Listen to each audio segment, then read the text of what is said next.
Swaying and dancing in a light spring breeze, this cool, cloudy day is Mother Nature's way of reminding us spring is definitely still in the air. At the University of Victoria, students roam the campus in jackets and hoodies, these shorts a rare sight on days like today.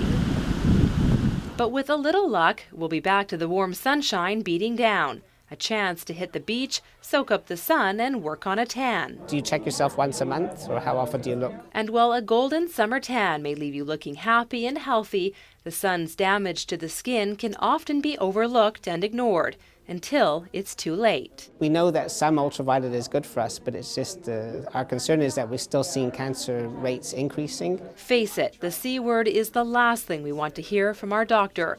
But a year and a half ago, that's exactly what blindsided 28-year-old Monica Carmelita. When she was a teen, she worked at a tanning salon in Calgary and spent a lot of time working on her tan, both inside and out. Having a tan, I guess you feel like you look better.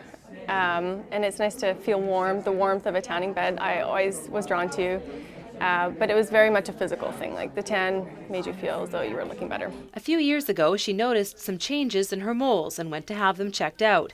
A couple of years after that, she was told she had stage 1 melanoma. Completely changes your life, I guess. It just drops you to the floor. I don't really know how to describe it. I hope that I never have to have that kind of feeling or experience again. She had surgery to remove the cancerous cells around the mole and says after further checkups, no other cancerous cells have been found. She was lucky it was caught early.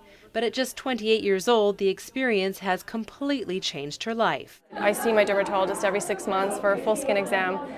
When I'm in the sun, I'm covered up from head to toe with a big hat on.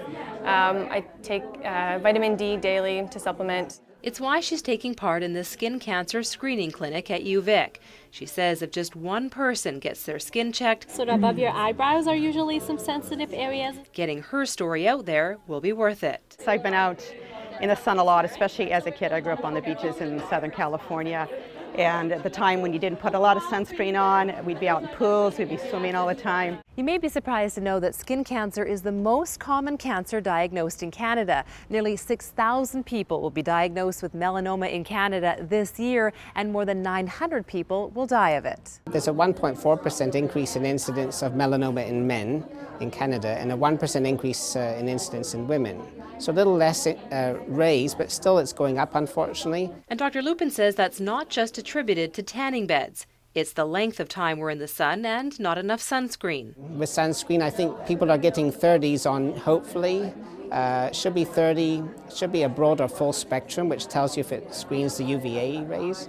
And but where people are falling off the wagon a bit is reapplication. We should be reapplying every 2 to 3 hours. Potentially getting melanoma if you're someone who's a tanner. When it comes to the sun, there's all kinds of advice. Monica says her best advice is to cover up when you're in the sun, but she knows that advice is often ignored.